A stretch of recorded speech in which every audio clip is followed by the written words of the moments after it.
আসসালামু আলাইকুম। আপনাদের সবাইকে প্রীতি ও শুভেচ্ছা জানিয়ে শুরু করছি ইংরেজি ভাষা শিক্ষা বিষয়ক অনুষ্ঠান learn English with Khaled Chowdhury, powered by Excel Institute. আপনারা জানেন এই অনুষ্ঠানটির মূল উদ্দেশ্য হচ্ছে আপনারা যারা দেশে কিংবা প্রবাসে ইংরেজি শিখতে আগ্রহী কিন্তু বিভিন্ন সমস্যা এবং পরিস্থিতির কারণে আপনারা কোনো প্রতিষ্ঠানে যেয়ে ইংরেজি শিখতে পারছেন না, তারা যাতে ঘরে বসেই প্রয়োজনীয় ইংরেজি কথাবার্তা শিখতে পারেন, সেই বিষয়টাতেই আপনাদেরকে সহযোগিতা করা।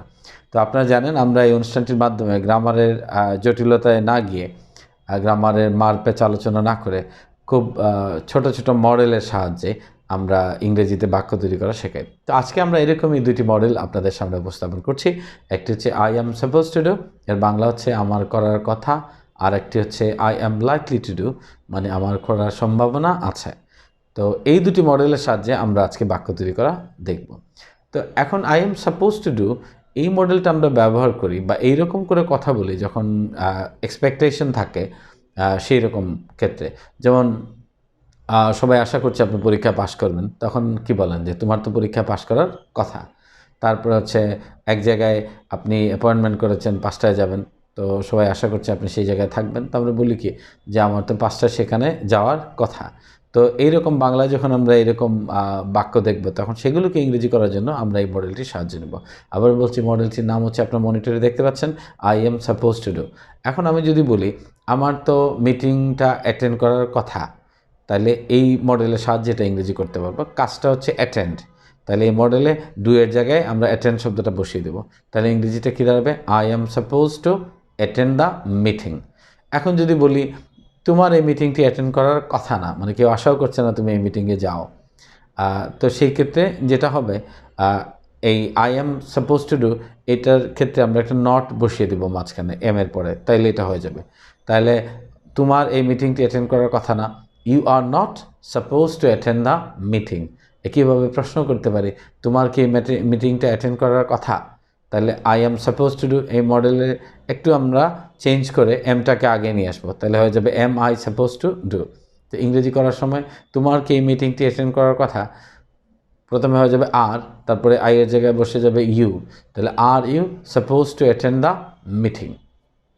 আমরা দেখলাম এরকম হাবোধক, না বোধক এবং প্রশ্নবোধক বাক্য আমরা তৈরি করতে পারছি।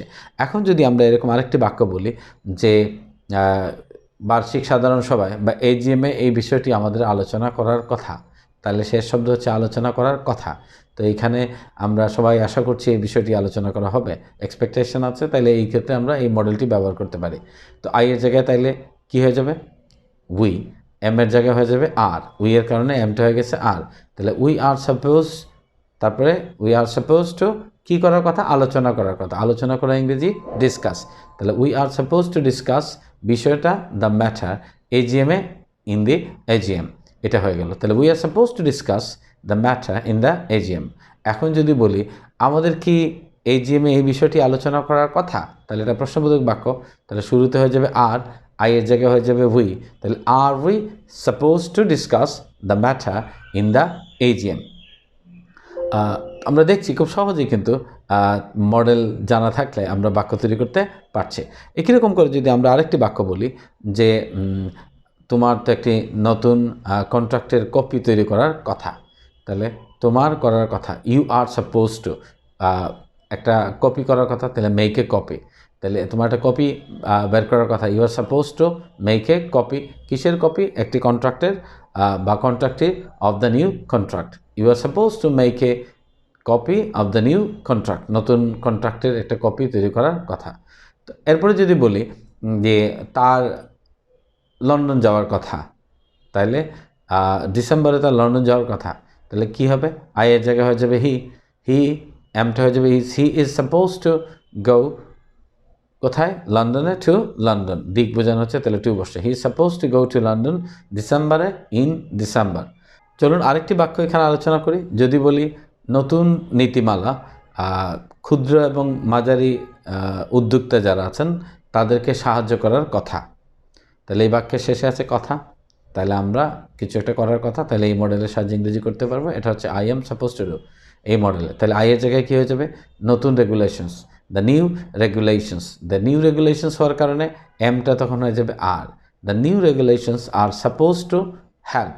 The new regulations are suppose to help. কাদেরকে হেল্প করার কথা?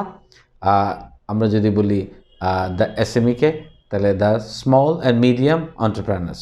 The small and medium entrepreneurs, তার মানে এখানে আমরা কি দেখলাম? স্মল এবং মিডিয়াম এন্টারপ্রেনার্সকে এই নতুন নীতিমালা সাহায্য করার কথা। তাহলে আমরা এটা করে ফেললাম খুব সহজেই। তারপরে যদি বলি এই নতুন নীতিমালার কারণে এই নতুন নীতিমালা বাংলাদেশি স্টুডেন্টদেরকে সাহায্য করার কথা, তাহলে আমরা পারবো the new regulations are suppose to help the Bangladeshi students. তাহলে আমরা এই বাক্যটাও তৈরি করে ফেললাম। আচ্ছা, তারপরে যদি বলি তোমার তো খুব সহজেই এই ইনস্টিটিউটে ইংরেজি শেখার কথা, তাহলে তোমার শেখার কথা you are suppose to learn English খুব সহজে, ভেরি ইজিলি এই প্রতিষ্ঠানে অ্যাট দিস ইনস্টিটিউট। এখন যদি বলি এক্সেল ইনস্টিটিউটে, তাহলে অ্যাট এক্সেল ইনস্টিটিউট। আমরা এরকম বাক্য তৈরি করতে পারছি। এবার চলুন আমরা যে দ্বিতীয় মডেল যেটা আমরা মনিটরে দেখছি সেই মডেলটির সাহায্যে বাক্য তৈরি করি। সেই মডেলটি হচ্ছে I am likely to do, মানে হচ্ছে আমার করার সম্ভাবনা আছে। এখন যদি আমরা একটা পসিবিলিটি নিয়ে কথা বলি, তো সেই ক্ষেত্রে আমরা এটার কথা বলতে পারি। যদি বলি যে আগামীকাল বৃষ্টি হওয়ার সম্ভাবনা আছে, তাহলে বৃষ্টির ক্ষেত্রে আই এর জায়গায় হয়ে যাবে ইট, এমটা হয়ে যাবে ইজ, তাহলে it is likely two rain. It is likely two rain tomorrow. এখন আমরা যদি বলি যে না, আগামীকাল বৃষ্টি হওয়ার কথা না, মানে আগামীকাল বৃষ্টি হওয়ার সম্ভাবনা নাই, খুব কম সম্ভাবনা, তাহলে আমরা আনলাইকলি ব্যবহার করতে পারি অথবা নট লাইকলি ব্যবহার করতে পারি। তাহলে কী হয়ে যাবে? It is not likely to rain tomorrow. It is not likely to rain tomorrow. আমরা কি প্রশ্ন করতে পারবো না? নিশ্চয়ই প্রশ্ন করতে পারবো। সেই ক্ষেত্রে আমরা মডেলটাকে একটু চেঞ্জ করে দেব। শুরুতে চলে আসবে এম, তারপরে চলে যাবে আই, তাহলে am I likely to do হয়ে যাবে মডেল। তো এই মডেলের সাহায্যে এই বাক্যটাও ইংরেজি করা যাবে। আগামীকালকে বৃষ্টির সম্ভাবনা আছে, তাহলে আই এর জায়গায় হয়ে যাবে ইট, তাহলে এর আগের এমটা হয়ে যাবে is. Is it likely to rain tomorrow? Is it likely to rain tomorrow? এখন যদি আরেকটি বাক্য আমরা বলি যে রাফির আজ রাতে আসার সম্ভাবনা আছে, তো রাফির আজ রাতে ঢাকা থেকে সিলেটে আসার সম্ভাবনা আছে, তার মানে এখানে I am likely to do এই মডেলটা ব্যবহার করবো। আই এর জায়গায় কী বসাবো? রাফি, এমটা হয়ে যাবে ইজ, তাহলে Rafi is likely to return সিলেটে টু সিলেট, ঢাকা থেকে ফ্রম ঢাকা। এইভাবে আমরা বাক্যটা বলতে পারি।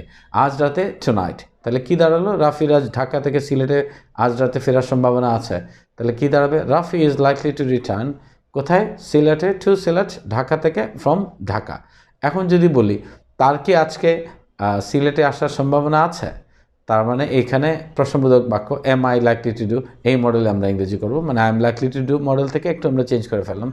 তার মানে হয়ে যাবে তার কি আসার সম্ভাবনা আছে, তাহলে যেহেতু সম্ভাবনা, তাহলে আমরা কোনটা ইউজ করব? লাইকলি। তাহলে is he likely to come, তার কি আসার সম্ভাবনা আছে? Is he likely to come. এখন যদি বলি তার কি জিতার সম্ভাবনা আছে, তাহলে কী হবে? Is he likely to win. Is he likely to win. এরকম করে আমরা বাক্য তৈরি করতে পারছি। তাহলে I am likely to do মডেলের সাহায্যে আমরা আরেকটি বাক্য এখানে চেষ্টা করি করতে। আমরা যদি বলি যে নতুন ইনকাম ট্যাক্স আইনে কিছু পরিবর্তনের প্রস্তাব সরকার করার সম্ভাবনা আছে, তাহলে সেই ক্ষেত্রে সরকারের সম্ভাবনা আছে, তাহলে দ্য আই এর জায়গায় যাবে the government is likely to propose. কি প্রপোজ করবেন? চেঞ্জেস।